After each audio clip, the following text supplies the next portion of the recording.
Berita masa depan tentang kedatangan Imam Mahdi bersumber dari hadis Nabi yang derajatnya sahih, bahkan mutawatir. Keyakinan terhadap khalifah yang adil pada akhir zaman menjadi salah satu bagian dari akidah Ahlus Sunnah wal Jamaah. Rasulullah SAW telah menceritakan banyak hadis tentang garis keturunan dan ciri-ciri fisik Al-Mahdi. Al-Mahdi artinya orang yang mendapat petunjuk Allah.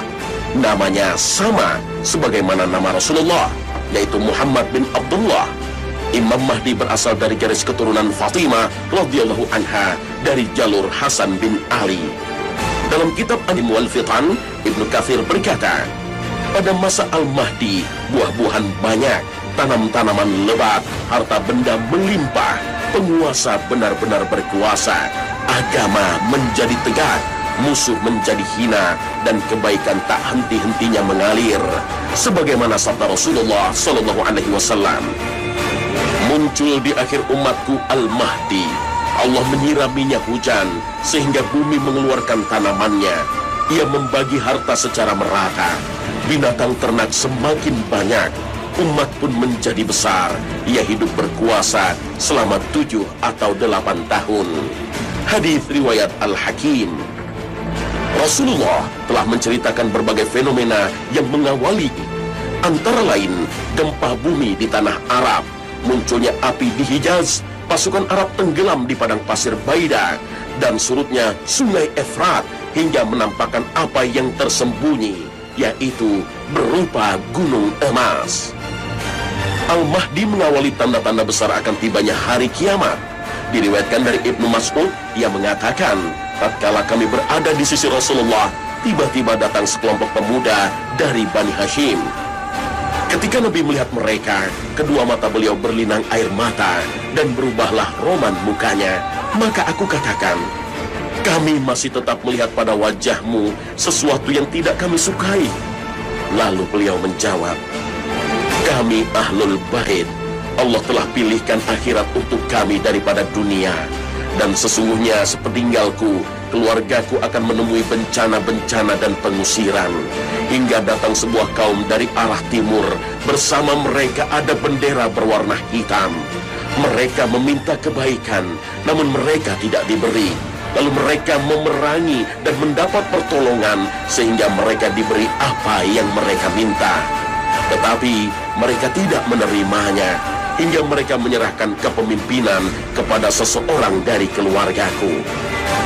Lalu ia memenuhi bumi ini dengan keadilan, sebagaimana orang-orang memenuhinya dengan kezaliman. Barang siapa di antara kalian mendapatinya, maka datangilah mereka, walaupun dengan merangkak di atas es. Hadis riwayat Ibnu Majah. Al-Mahdi akan dibaiat oleh umat di depan Ka'bah, sebagaimana hadis yang diriwayatkan dari Abu Hurairah. Ia dibaiat di antara rukun dan makam. Hadis riwayat Ibnu Hibban, Ahmad, dan Al-Hakim. Siapakah yang datang membaiat Al-Mahdi dan menjadi penolongnya? Apakah berasal dari bangsa Quraisy atau dari bangsa lain? Banyak riwayat hadis yang menceritakan tentang penolong Al-Mahdi ini, sebagaimana sabda Rasulullah, akan ada orang-orang yang keluar dari sebelah timur, lalu mereka mempersiapkan segala urusan untuk Al-Mahdi, yakni pemerintahannya. Hadis riwayat Ibnu Majah dan At-Tabrani.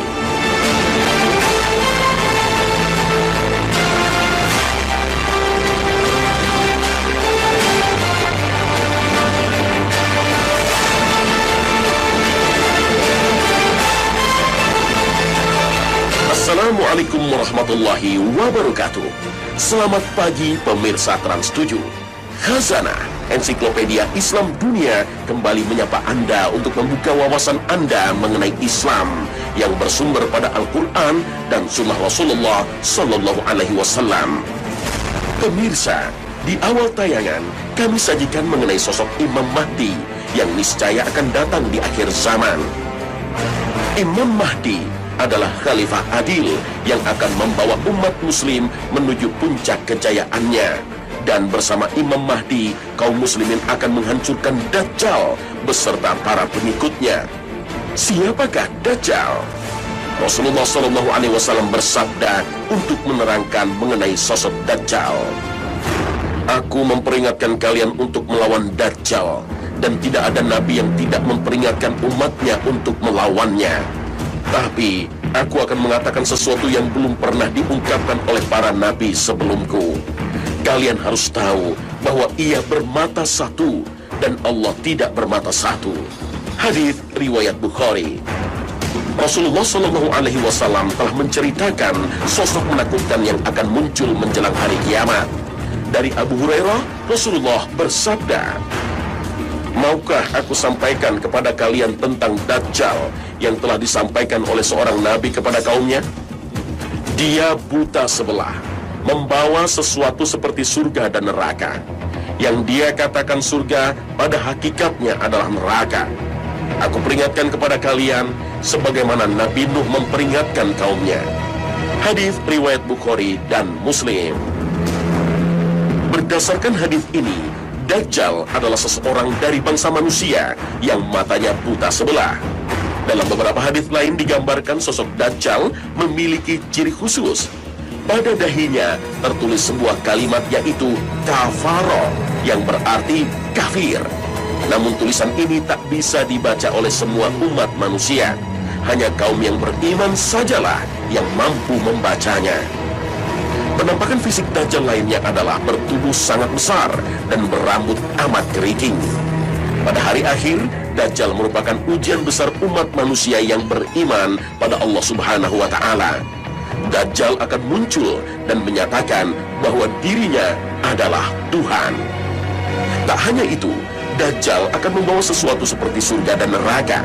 Surga yang ditawarkan Dajjal sesungguhnya neraka di sisi Allah. Sebaliknya, neraka yang ditawarkan Dajjal adalah surga di sisi Allah. Na'udzubillah min zalik.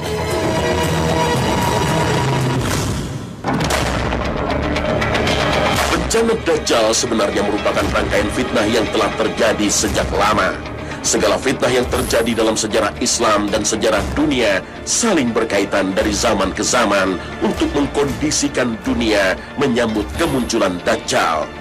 Rasulullah SAW telah mengingatkan, "Sungguh fitnah yang terjadi di antara kalian lebih aku takuti dari fitnah Dajjal.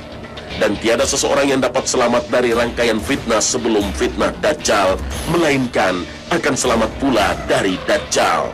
Dan tiada fitnah yang dibuat sejak adanya dunia ini, baik kecil ataupun besar, kecuali untuk fitnah Dajjal." Hadis riwayat Ahmad.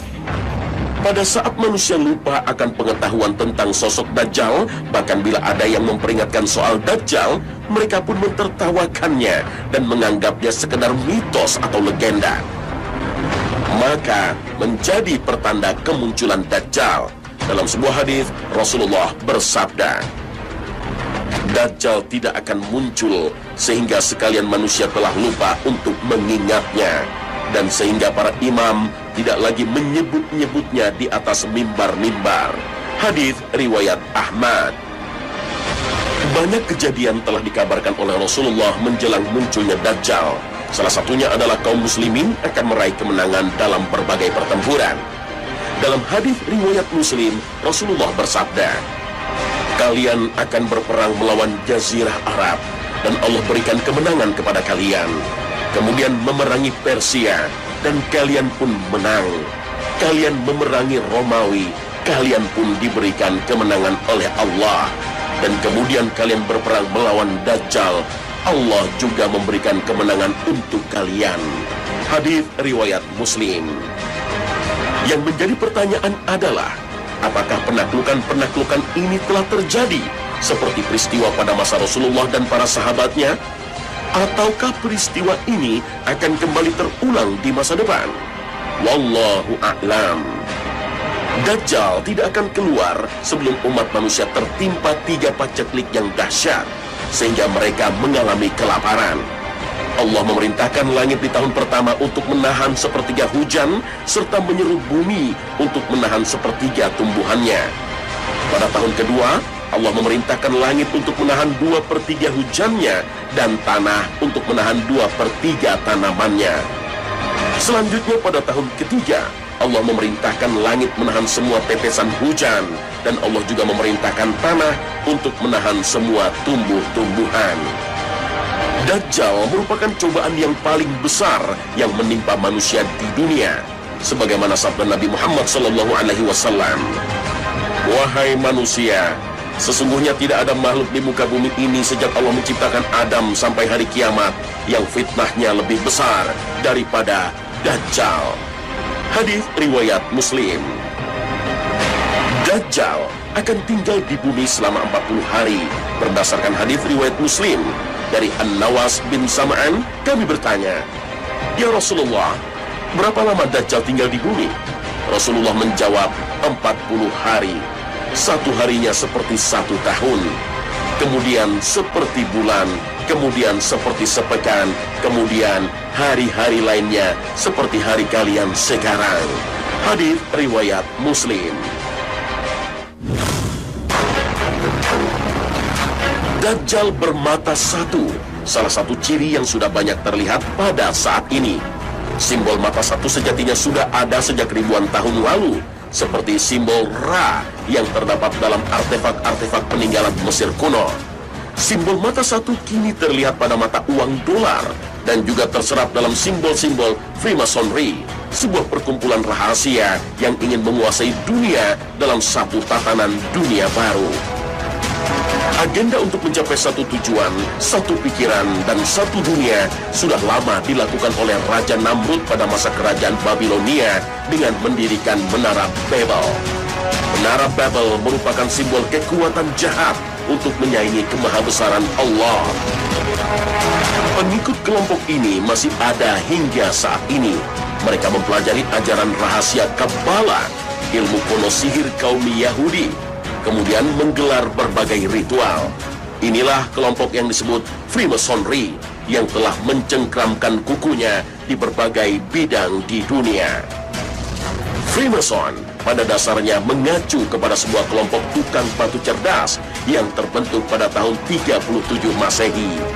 Kelompok tersebut menamai diri mereka sebagai kekuatan tersembunyi. Maksud dari kekuatan tersembunyi adalah untuk membangun kembali Solomon Temple atau Haikal Sulaiman yang dihancurkan oleh Nebukadnezar. Para ahli sejarah menyimpulkan bahwa pembentukan kelompok kekuatan tersembunyi sejatinya dibentuk oleh 9 pendeta Yahudi. Namun, kajian ilmu sejarah menyebutkan bahwa penggunaan istilah kelompok Freemason pertama kali digunakan pada tanggal 24 Juni 1717. Penetapan tersebut didasarkan pada didirikannya Loji Agung di London. Kelompok Freemason yang terbentuk di abad ke-18 tersebut diilhami oleh pembentukan kelompok kekuatan tersembunyi di tahun 37 Masehi. Namun, Freemason yang didirikan di abad ke-18 ini lebih dikenal sebagai Freemason modern atau non-operative Mason. Kelompok ini tak lagi menjadikan pembangunan Haikal Sulaiman sebagai tujuan utama. Kelompok Freemason modern lebih menekankan pada pembentukan tatanan dunia baru, New World Order. Anggota Freemason modern adalah para intelektual, bangsawan, dan para pemimpin dunia yang berusaha membangun dunia menjadi sebuah tatanan baru.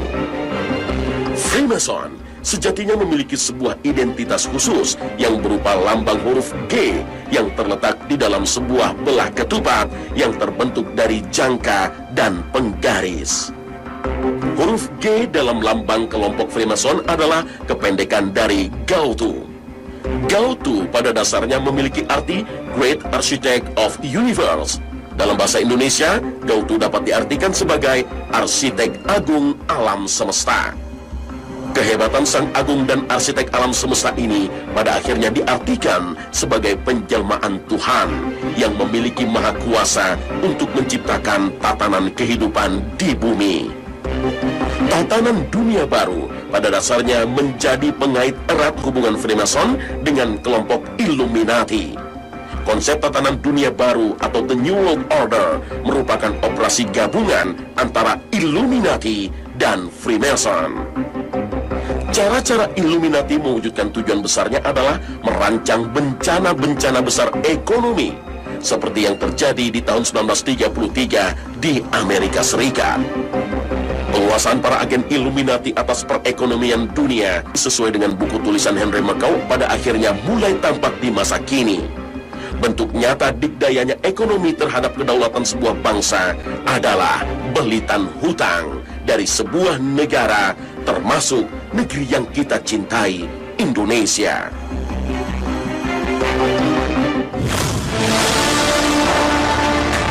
Dalam sebuah hadis riwayat Muslim, Rasulullah bersabda bahwa Dajjal akan keluar dari jalan antara Syam dan Irak. Sementara dalam sebuah hadis riwayat Tirmizi akan keluar dari bumi ini dari kawasan bagian timur yang bernama Khurasan. Dua kawasan yang disebut Rasulullah bisa jadi bermakna sama. Berbagai spekulasi pun muncul, di manakah keberadaan Dajjal? Ada yang berpendapat sesungguhnya Dajjal telah hidup dan tinggal di tengah lautan, di sebuah pulau yang berada di sebelah timur kota Madinah dalam keadaan terbelenggu oleh ikatan besi yang sangat kuat. Dajjal muncul diperkirakan di sebuah tempat terletak antara negeri Syam atau daerah Palestina dan Irak. Ada juga yang berpendapat Dajjal akan muncul di segitiga Bermuda. Kawasan ini menyimpan banyak misteri. Kapal terbang dan kapal laut yang melintasi kawasan itu dilaporkan menghilang.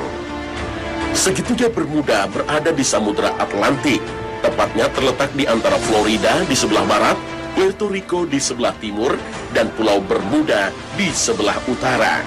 Di kawasan ini terdapat sebuah pulau yang dikuasai oleh Dajjal.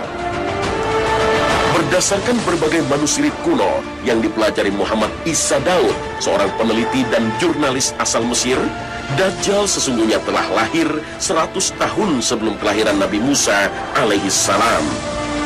Bernama sama Musa, tapi lebih dikenal Samiri karena berasal dari Samirah, Palestina. Masih ingat dengan kisah Nabi Musa dan patung sapi yang disembah oleh kaum Bani Israel? Pada masa Nabi Musa, Samiri alias Dajjal membuat patung sapi untuk disembah kaum Nabi Israel. Dan pada masa Nabi Isa alaihissalam, Samiri juga berusaha menghasut para pembesar Yahudi untuk membunuh Nabi Isa alaihissalam. Kemudian menyesatkan para pengikut Nabi Isa dengan memperkenalkan ajaran Trinitas, penebusan dosa, dan menghalalkan babi serta riba. Pada masa Nabi Muhammad SAW, Samiri juga berusaha menghasut kaum Yahudi untuk memberontak terhadap Nabi Muhammad. Dan sepeninggal Rasulullah, Samiri makin leluasa untuk membuat perpecahan umat Islam. Konon, sebelum kelahiran Nabi Muhammad, Dajjal sempat terpasung di sebuah gua selama 63 tahun dan dijaga makhluk berbulu tebal. Setelah bebas, ia mengembara dan menyesatkan manusia di berbagai belahan dunia hingga ia bertemu setan di kawasan segitiga Bermuda. Dan menjelang kiamat, ia akan kembali muncul mengaku sebagai Tuhan. Kisah inilah yang banyak beredar tentang sosok Dajjal. Benarkah kisah ini? Wallahu a'lam. Sebagaimana iblis, Dajjal adalah makhluk yang ditangguhkan kematiannya oleh Allah. Meski usianya lebih dari 4.000 tahun, tapi fisiknya masih muda dan tak ada yang menandingi kekuatannya. Tak ada satu negeri pun di bumi ini kecuali akan didatangi dan dikuasai Dajjal. Anas bin Malik menceritakan bahwa Rasulullah pernah bersabda, tidak ada satu negeri pun kecuali akan didatangi, dikuasai Dajjal, kecuali Makkah dan Madinah. Tidak ada satu celah pun di negeri tersebut kecuali ada malaikat yang menjaganya.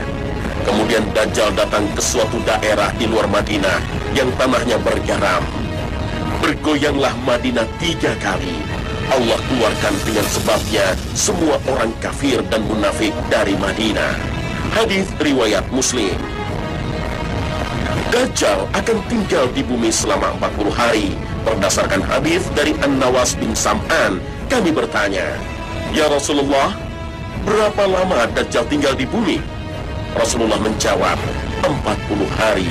Satu harinya seperti 1 tahun, kemudian seperti sebulan, kemudian seperti sepekan, kemudian hari-hari lainnya seperti hari kalian sekarang. Hadis riwayat Muslim. Rasulullah Shallallahu Alaihi Wasallam bersabda, jumlah kaum muslimin pada waktu itu terlalu sedikit. Mereka lari ke Baitul Maqdis menjumpai imam mereka, seorang lelaki yang soleh, yaitu Imam Mahdi. Ketika imam mereka sudah berdiri di depan untuk mengimami sholat subuh, tiba-tiba datang Nabi Isa. Imam mereka itu mundur untuk memberi peluang kepada Nabi Isa untuk mengimami sholat subuh itu. Tetapi Isa alaihissalam sambil memegang bahu imam itu berkata, teruskanlah. Sesungguhnya iqamat dibacakan untuk engkau. Maka sembahyanglah mereka semua di belakang imam tadi. Selesai sholat, Isa alaihissalam berkata kepada semua jamaah, bukakan pintu itu. Mereka membuka pintu masjid itu. Tiba-tiba Dajjal sudah berdiri di situ, dan di belakangnya ada 70.000 Yahudi lengkap membawa senjata. Melihat Nabi Isa ada di dalam masjid itu, Dajjal tiba-tiba saja layu atau cair seperti cairnya garam disirami air. Dajjal itu lari terbirit-birit karena ketakutan. Nabi Isa bersama kaum muslimin terus saja mengejarnya, kemudian menjumpainya di Babul Luddi, dan di sanalah Nabi Isa membunuh Dajjal itu. Hadis riwayat Ahmad. Babul Luddi ditafsirkan sebagai sebuah daerah yang kini bernama Lud, yang berada di wilayah kedaulatan Israel yang jaraknya sekitar 20 km tenggara Tel Aviv. Maka, jika benar bangsa Yahudi semakin nyata usahanya dalam menghancurkan Masjidil Aqsa dan membangun kompleks Haikal Sulaiman, bisa jadi mereka inilah bagian dari 70.000 tentara Yahudi yang berada di belakang musuh akhir zaman, Dajjal Al-Masih. Wallahu a'lam bis-shawab.